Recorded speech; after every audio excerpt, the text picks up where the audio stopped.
थे ABP reporter. खबरों के सिलसिले को आगे बढ़ाते हैं। इस वक्त आ रही एक बड़ी खबर के साथ। पश्चिम बंगाल के मालदा में बम धमाके से 2 लोगों की मौत हो गई है।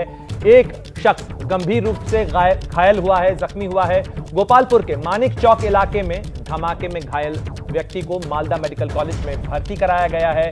पुलिस इस मामले की जांच में जुटी है और धमाके की वजह क्या है, इस मामले की जांच के लिए पुलिस की टीम तैनात की गई है। और शुरुआती जांच के मुताबिक एक खुले मैदान में बम लगाने के दौरान यह धमाका हुआ। तो आप इस खबर पर ज्यादा जानकारी के साथ हमारी सहयोगी मनोज्ञा लोईवाल जुड़ गई हैं। मनोज्ञा, किस तरीके से यह घटना हुई, क्या कुछ जानकारी मिल पा रही है पुलिस से और अब कैसे जांच आगे बढ़ रही है इसकी? देखिए, बम धमाके रात को हुए हैं, लेकिन 2 लोगों की मौत के कारण अभी तक किसी की गिरफ्तारी नहीं हुई है। सवाल ये उठ रहे हैं कि क्या ये बम बनाने की प्रक्रिया थी या फिर बम के धमाकों से दहलाने की कोशिश थी मालदा को। लगातार इस तरह की घटना पहले भी हुई है, लेकिन इस बार 2 लोगों की मौत के कारण इस समय वहां पर बॉम्ब डिस्पोजल स्क्वाड को तैनात किया गया है। कई सारे सवाल ये उठ रहे हैं कि आखिरकार क्योंकि मालदा की नजदीकी अंतर्राष्ट्रीय बॉर्डर से है, तो क्या इस बॉर्डर के नजदीक होने की वजह से बम सप्लाई हो रहे थे? दूसरी बात यह कि जिस तरह से ये बम फटे हैं, क्या इसके पीछे यहाँ पर बनाने की प्रक्रिया थी या फिर इनको इंटेंशनली यहाँ पर ही ब्लास्ट किया गया है?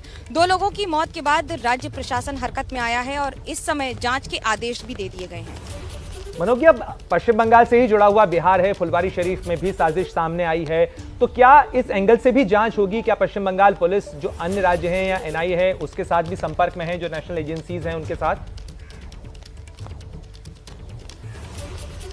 देखिए, मालदा और मुर्शिदाबाद दोनों बहुत ही संवेदनशील इलाके हैं, क्योंकि यहाँ पर सांस्कृतिक तौर पर बांग्लादेश के साथ भाषा और पहनावा दोनों लगभग समान रहता है इन इलाकों में। और मुस्लिम आबादी बहुत ज़्यादा है, यानी कि मुर्शिदाबाद में तो 80% से ज़्यादा मुस्लिम स्थानीय बाशिंदे हैं, वहाँ के रहने वाले हैं। ऐसे में 2 सवाल उठते हैं। पहला ये कि अंतर्राष्ट्रीय बॉर्डर, जिस तरह से सवाल उठते रहे हैं कि वहाँ से तस्करी होती है, तस्करी को लगातार BSF अंजाम भी देती रही है, गिरफ्तारी करके लोगों की।